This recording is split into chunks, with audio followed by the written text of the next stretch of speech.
if you expected science to give all the answers to the wonderful questions about what we are, where we're going, what the meaning of the universe is, and so on, then I think you could easily become disillusioned and then look for some mystic answer to these problems. How a scientist can take a mystic answer, I don't know, because the whole spirit is to understand. Well, never mind that. I don't understand that. But anyhow, if you think of it, though, the way I think of what we're doing is we're exploring. We're trying to find out as much as we can about the world. People say to me, are you looking for the ultimate laws of physics? No, I'm not. I'm just looking to find out more about the world. And if it turns out there is a simple ultimate law that explains everything, so be it. That would be very nice to discover. If it turns out it's like an onion with millions of layers and we're just sick and tired of looking at the layers, then that's the way it is. But whatever way it comes out, its nature is there, and she's going to come out the way she is. And therefore, when we go to investigate it, we shouldn't pre-decide what it is we're trying to do, except to find out more about it. If you said, but your problem is, why do you find out more about it? If you thought that you were trying to find out more about it because you're going to get an answer to some deep philosophical question, you may be wrong. It may be that you can't get an answer to that particular question by finding out more about the character of nature. But I don't look at it. My interest in science is to simply find out about the world, and the more I find out, the better it is. I like to find out. There are very remarkable mysteries about the fact that we're able to do so many more things than apparently animals can do, and other questions like that. But those are mysteries I want to investigate without knowing the answer to them. And so altogether, I can't believe the special stories that have been made up about our relationship to the universe at large, because they seem to be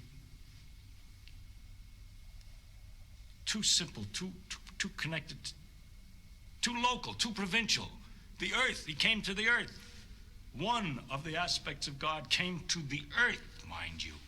And look at what's out there. How can it isn't in proportion. Anyway, it's no use arguing. I can't argue it. I'm just trying to tell you why the scientific views that I have do have some effect on my beliefs. And also another thing has to do with the question of how do you find out if something's true? And if you have all these theories of the different religions, have all different theories about the thing, then you begin to wonder. Once you start doubting, just like you're supposed to doubt, you ask me if the science true. We say, no, we don't know what's true. We're trying to find out. Everything is possibly wrong. Start out understanding religion by saying everything is possibly wrong. Let us see. As soon as you do that, you start sliding down an edge, which is hard to recover from. And so with the scientific view, or my father's view, that we should look to see what's true and what may not be true, once you start doubting, which I think to me is a very fundamental part of my soul, is to doubt and to ask.